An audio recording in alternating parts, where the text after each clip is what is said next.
কাল বহুল প্রত্যাশিত সেই রায় শেখ হাসিনা সহ ৩ আসামির বিরুদ্ধে গত জুলাইয়ের ছাত্র জনতার অভ্যুত্থানের সময় সংঘটিত মানবতা বিরোধী অপরাধের মামলায় আন্তর্জাতিক অপরাধ ট্রাইব্যুনাল রায় ঘোষণা করতে যাচ্ছে।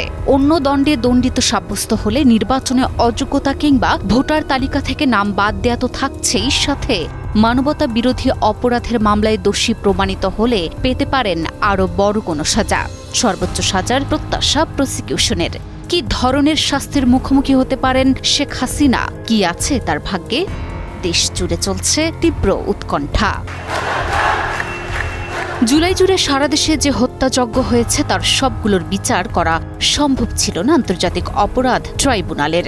কারণ সব হত্যায় অপরাধের বিচার করলে শেখ হাসিনার বিচার শেষ করতে লেগে যেত কয়েক বছর।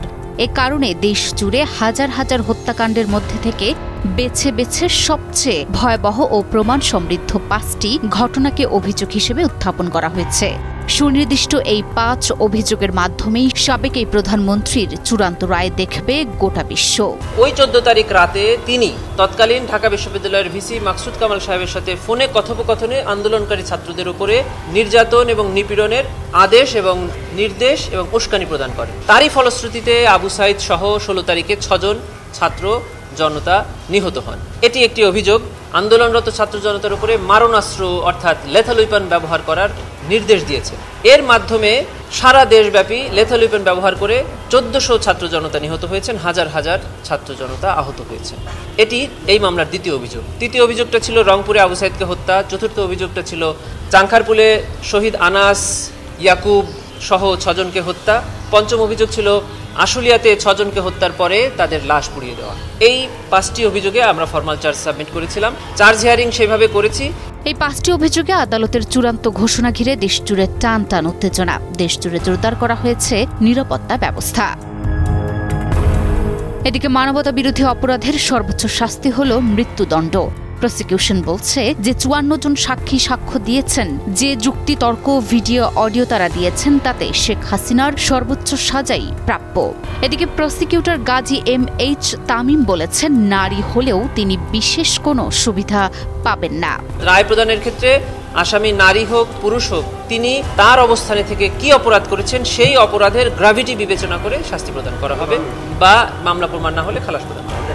এদিকে প্রসিকিউশন বলছেন সবকিছু বিবেচনায় এখন সিদ্ধান্ত আন্তর্জাতিক অপরাধ ট্রাইব্যুনালের 3 বিচারকের হাতে। সেখানেই ঠিক হবে জুলাই হত্যার নির্দেশদাতা শেখ হাসিনাকে তারা খালাস দেবেন নাকি সর্বোচ্চ সাজা মৃত্যুদণ্ড দেবেন। তবে 3 বিচারকের হাতে অপশন আছে আমৃত্যু কারাদণ্ড বা নির্দিষ্ট মেয়াদে জেল দেয়ারও। 13 নভেম্বর ট্রাইব্যুনাল 1-এর চেয়ারম্যান বিচারপতি গোলাম মর্তুজা মজুমদারের নেতৃত্বাধীন বেঞ্চ এই রায়ের দিন ধার্য করেন। অন্য 2 আসামি সাবেক স্বরাষ্ট্রমন্ত্রী আসাদুজ্জামান খান কামাল এবং সাবেক আইজিপি চৌধুরী আবদুল্লাহ আল মামুন। জুলাই গণহত্যার বিচারে এটি প্রথম মামলা যার রায় হতে যাচ্ছে। দেশ জুড়ে টান টান উত্তেজনা। প্রশ্ন একটাই, কাল সোমবার ট্রাইব্যুনাল কি মৃত্যুদণ্ড দেবেন নাকি আমৃত্যু কারাদণ্ড? বাংলাদেশ সীমান্তের কাছে চিকেন স্নেক হিসেবে পরিচিত শিলিগুড়ি করিডোর ঘিরে ভারতের সামরিক উপস্থিতি বেড়েছে। আসাম ও উত্তর দিনাজপুরে 2টি নতুন সেনা স্টেশন নির্মাণ করেছে ভারত। সাথে সীমান্তে BSF এর বাড়তি নজরদারি এবং সাম্প্রতিক মহড়া করা হয়েছে। এই অঞ্চলে ভারতের কৌশলগত অবস্থান নিয়ে প্রশ্ন উঠছে। নতুন আলোচনা সৃষ্টি হয়েছে সংবাদ বিশ্লেষক মহলে। তাছাড়াও সম্প্রতি গুঞ্জন উঠেছে লালমনিরহাটে সীমান্তের 62 কিলোমিটার ভারতের দখলে চলে গেছে। সত্যি কি তাই? কি ঘটছে আসলে? ভারতের আসল টার্গেট কে? মাত্র 22 কিলোমিটার প্রশস্ত একটি সরু গলিপথ। একপাশে নেপাল, আরেক পাশে বাংলাদেশ, সামনে ভুটান আর পেছনে চীনের ডোকলাম। এই শিলিগুড়ি করিডোরই ভারতের মূল ভূখণ্ডকে তার উত্তর পূর্বের 7 রাজ্যের সঙ্গে বাঁচিয়ে রেখেছে। কৌশলগতভাবে এতটাই সংবেদনশীল যে একে বলা হয় ভারতের চিকেনস নেক। একটি আঘাতেই উত্তর পূর্ব বিচ্ছিন্ন হয়ে যেতে পারে। কিন্তু এই মুহূর্তে সেই চিকেনস নেক আর শান্ত নেই। বাংলাদেশ সীমান্তের একদম গা ঘেঁষে আসামের ধুবড়িতে এবং পশ্চিমবঙ্গের উত্তর দিনাজপুরে 2টি নতুন পূর্ণাঙ্গ সেনা ঘাঁটি তৈরির কাজ দিনরাত চালাচ্ছে ভারত। এর সঙ্গে যোগ হয়েছে BSF এর অভূতপূর্ব নজরদারি বৃদ্ধি এবং গত কয়েক সপ্তাহে উত্তর পূর্ব সেক্টরে বড় মাপের যুদ্ধ মহড়াও চলেছে। সব মিলিয়ে শিলিগুড়ি করিডোর এখন যেন একটি জাগ্রত আগ্নেয়গিরি। প্রশ্ন উঠছে, এই বিশাল সামরিক শক্তি বৃদ্ধির পেছনে আসল টার্গেট কে? তাহলে কি চীন, যে ডোকলাম থেকে অরুণাচল পর্যন্ত একের পর এক দাবি তুলছে, নাকি 2024-এর অগাস্টে বাংলাদেশে যে রাজনৈতিক পট পরিবর্তন হয়েছে তার ছায়া পড়ছে দিল্লির নিরাপত্তা চিন্তায়? তবে ভারত ও বাংলাদেশের নিরাপত্তা বিশ্লেষকরা বলছেন, শিলিগুড়ি করিডোরে সুরক্ষা নিশ্চিত করাই সম্ভবত ভারতের সামরিক সক্ষমতা বৃদ্ধির মূল উদ্দেশ্য।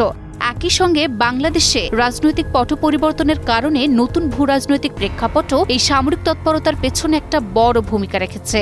তবে বাংলাদেশে রাজনৈতিক পট পরিবর্তনের সঙ্গে এর যোগাযোগ আছে কিনা এ প্রশ্নে ভারতের অবসরপ্রাপ্ত মেজর জেনারেল দীপঙ্কর ব্যানার্জি বলেছেন, বিষয়টা সেরকম নয়, এটা সীমান্তে নিরাপত্তা বাড়ানোর স্বাভাবিক প্রক্রিয়া, বিশেষ করে চীনের কথা মাথায় রেখে।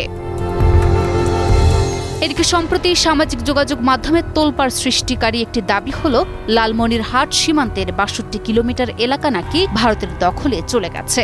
ধরলা নদী ভারত বাংলাদেশের একটি আন্তঃসীমান্ত নদী। লালমনিরহাটের ৭৮ কিলোমিটার এবং কুড়িগ্রামে কিছু অংশ নিয়ে বিজিবি ব্যাটালিয়ন ১৫ এর আওতায় রয়েছে প্রায় ১৫০ কিলোমিটার সীমান্ত এলাকা। এই বিষয়ে এবার মুখ খুললেন সীমান্তের দায়িত্বে থাকা ১৫ বিজিবি ব্যাটালিয়নের অধিনায়ক লেফটেন্যান্ট কর্নেল মেহেদি ইমাম। তিনি বলেন, লালমনিরহাট সীমান্ত নিয়ে বিভ্রান্তিকর তথ্য সামাজিক যোগাযোগ মাধ্যমে ছড়ানো হয়েছে। আমি স্পষ্টভাবেই বলতে চাই, এটা সম্পূর্ণ একটা গুজব। এটার মূল উদ্দেশ্য স্থানীয় জনমনে একটা বিভ্রান্তি সৃষ্টি করা। গাঢ় ধূসর কালোর নতুন পোশাক গায়ে চড়িয়ে রাজপথে নামল বাংলাদেশ পুলিশ। নেমেই রীতিমতো চমকে দিল সবাইকে। মহানগর ও বিশেষায়িত ইউনিটে একসঙ্গে নতুন ইউনিফর্মে মাঠে নামতেই সামাজিক যোগাযোগ মাধ্যমে শুরু হয়েছে উত্তাপ। কেউ বলছেন পুরোনোটাই ভালো ছিল, কেউ আবার মুগ্ধ দুর্দান্ত ডিজাইনে। আবার কারো প্রশ্ন, পোশাক বদলালেই কি বদলাবে মনোভাব? নতুন রঙের এই প্রথম প্রদর্শনী, তাই প্রশংসা, সমালোচনা আর কৌতূহলের মিলন মেলায় সরগরম নেট দুনিয়া। বৈষম্য বিরোধী আন্দোলনে দমন পীড়নের অভিযোগে তীব্র সমালোচনার মুখে থাকা পুলিশ বাহিনীতে সংস্কারের ছোঁয়া নেমে এসেছে। অন্তর্বর্তী সরকারের অনুমোদনে মহানগর পুলিশ সহ বিশেষায়িত ইউনিটগুলো পেয়েছে লৌহ রঙের নতুন ইউনিফর্ম। রাজধানীর মোড়ে মোড়ে দেখা মিলছে ঝকঝকে নতুন পোশাক পরিহিত পুলিশ সদস্যদের। যদিও এখনো সবাইকে না দেয়ায় নতুন পুরনোর মিশ্র উপস্থিতি চোখে পড়ছে স্পষ্টভাবেই। এদিকে নতুন পোশাক পরে পুলিশ মাঠে নামতেই সামাজিক যোগাযোগ মাধ্যমে চলছে তুমুল বিতর্ক। পুলিশ সদস্যরা পোশাক খুব ভালো এবং আরামদায়ক বললেও নেটিজেনরা তুলেছেন সমালোচনার ঝড়। নেটিজেনদের বড় অংশের মতে পোশাকটি তেমন ভালো হয়নি। তাছাড়াও গত বছর স্বৈরাচারের পক্ষে থাকার শাস্তি যেন এই নতুন ইউনিফর্ম, এমন ব্যঙ্গ ছুড়ে দিয়েছেন কেউ কেউ। তবে সমালোচনার ঝড়ের মাঝেও কিছু নেটিজেন মনে করিয়ে দিচ্ছেন, পোশাক বড় বিষয় নয়, পুলিশ রাজনৈতিক খোলসের বাইরে এসে সাধারণ মানুষের সেবা নিশ্চিত করুক, এটাই আমাদের প্রত্যাশা। এদিকে ভিন্ন সুরও আছে। একজন নেটিজেন লিখেছেন, এখন অস্বস্তি লাগলেও কাজ শুরু হলে নিজে নিজেই ভালো লাগবে। এভাবেই চলছে আলোচনা সমালোচনার ঝড়। বাংলাদেশ পুলিশের নতুন পোশাক বাহিনীর সদস্যদের গায়ে উঠেছে। ঢাকা মহানগর পুলিশ সহ দেশের সব মহানগর পুলিশ ও বিশেষায়িত ইউনিটে 15 নভেম্বর থেকে নতুন পোশাক পরেছে পুলিশ। তবে জেলা পুলিশ এখনও তা পায়নি। পর্যায়ক্রমে তারাও নতুন পোশাক পাবে বলে পুলিশ কর্মকর্তারা জানিয়েছেন। জানা গেছে, একসময় বাংলাদেশ পুলিশের পোশাকের রং ছিল খাকি। এই রঙের পোশাকের ইতিহাস ব্রিটিশ আমলের সঙ্গে জড়িত। তবে দেশ স্বাধীন হওয়ার পর 2004 সালে সর্বশেষ পুলিশের পোশাক বদল করা হয়। এখন বছরে 5 সেট পোশাক পায় পুলিশ। গরমের সময় 3 সেট ও শীতকালে 2 সেট। 2024 সালে গণঅভ্যুত্থানে ভূমিকা নিয়ে সমালোচনার মুখে থাকা পুলিশ বাহিনীর সংস্কার ও পোশাক পরিবর্তনের দাবি উঠলে অন্তর্বর্তী সরকার নতুন পোশাক অনুমোদন করে। এরই অংশ হিসেবে মহানগর পুলিশে আয়রন গ্রে রঙের নতুন পোশাক দেয়া হয়েছে।